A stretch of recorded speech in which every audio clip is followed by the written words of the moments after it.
The conscious mind is meant to align all of your capabilities in accordance with its beliefs about the nature of reality.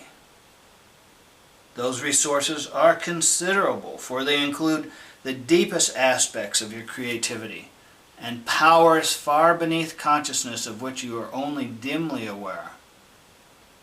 You cannot will yourself to be happy while believing that you have no right to happiness or that you are unworthy of it. You cannot tell yourself to release aggressive thoughts if you think it is wrong to free them.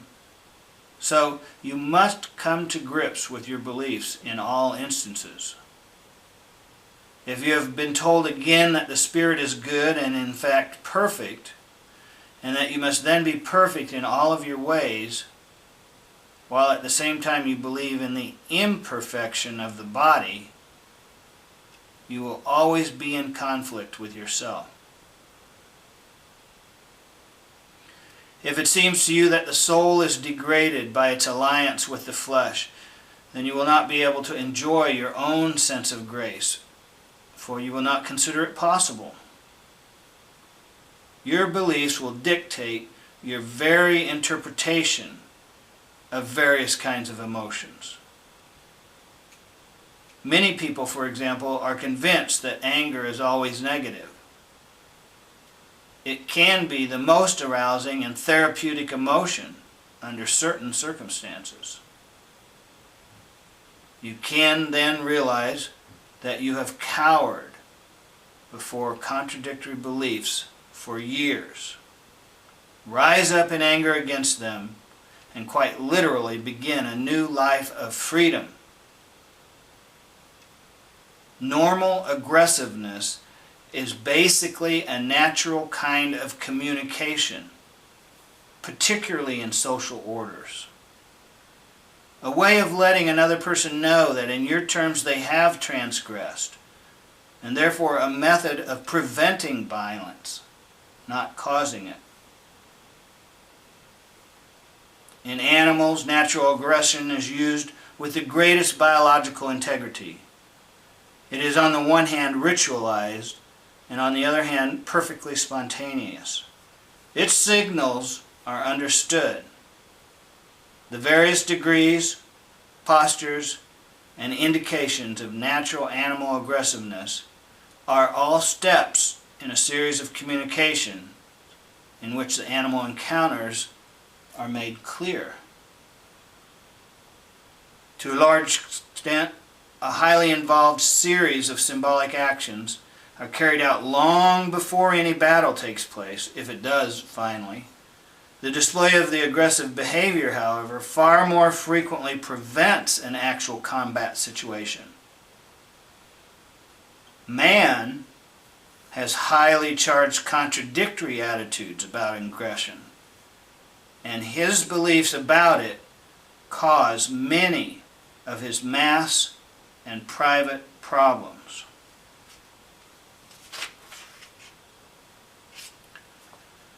To some degree, we will touch upon those dilemmas in this book.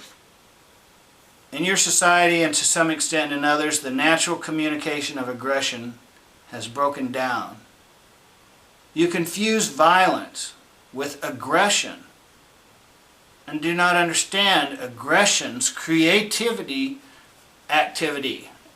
Let me start again. You confuse violence with aggression and do not understand aggression's creative activity or its purpose as a method of communication to prevent violence. You deliberately make great effort, in fact, to restrain the communicative elements of aggression while ignoring its many positive values until its natural power becomes dammed up, finally exploding into violence. Violence is a distortion of aggression.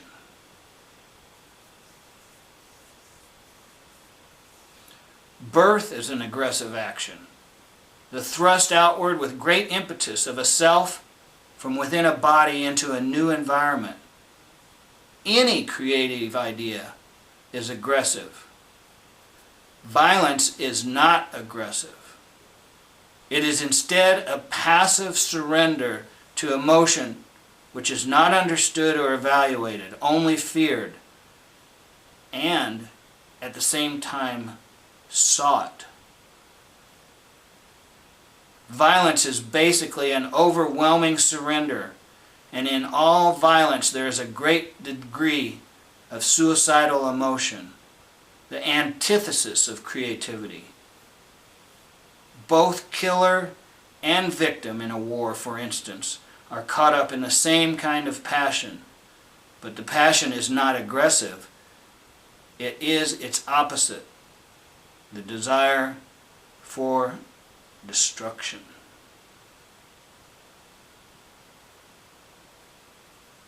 And we're going to stop there. Alrighty.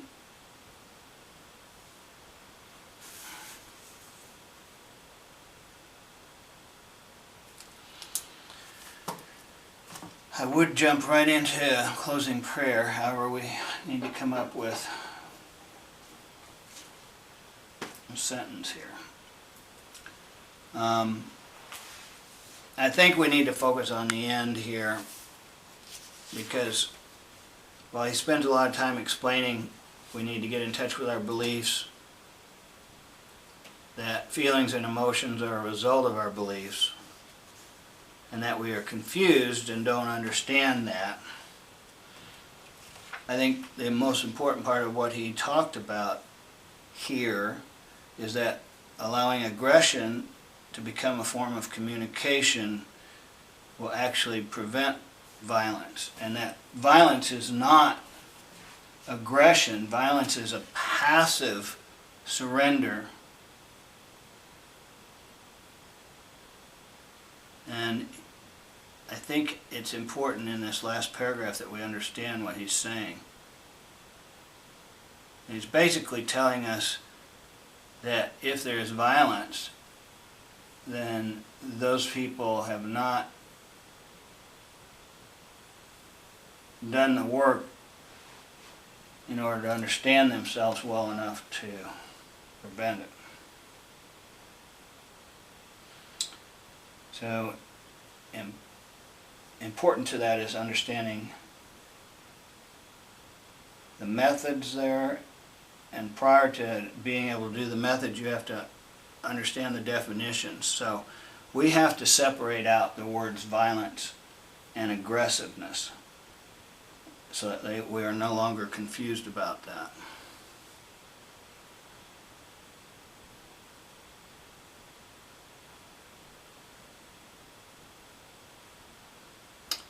So I'm going to make a statement that puts this last paragraph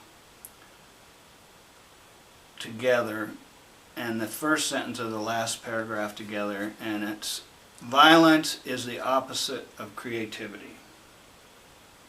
And I put it in those terms to make it easier to understand. Are you okay with that? Yes. All right. So that'll be our sentence. Violence is the opposite of creativity. And we're on chapter 11, Nature of Personal Reality, session 642 on October 9th, 2012. All right.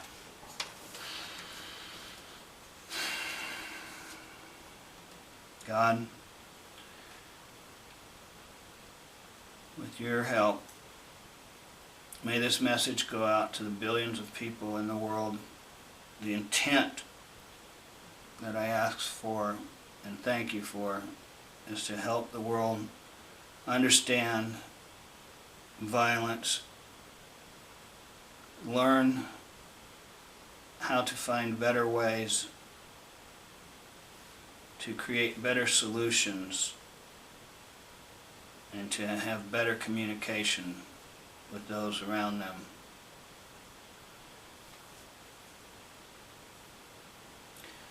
In order to achieve peace on a worldwide basis, we all must achieve peace within ourselves and around ourselves. So first we need to have a better understanding of these emotions and how they're caused by our beliefs.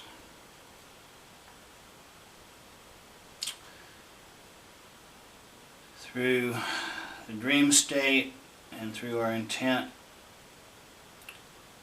and possibly through these messages, we thank you for helping us and those around us and all of those in our hearts and minds.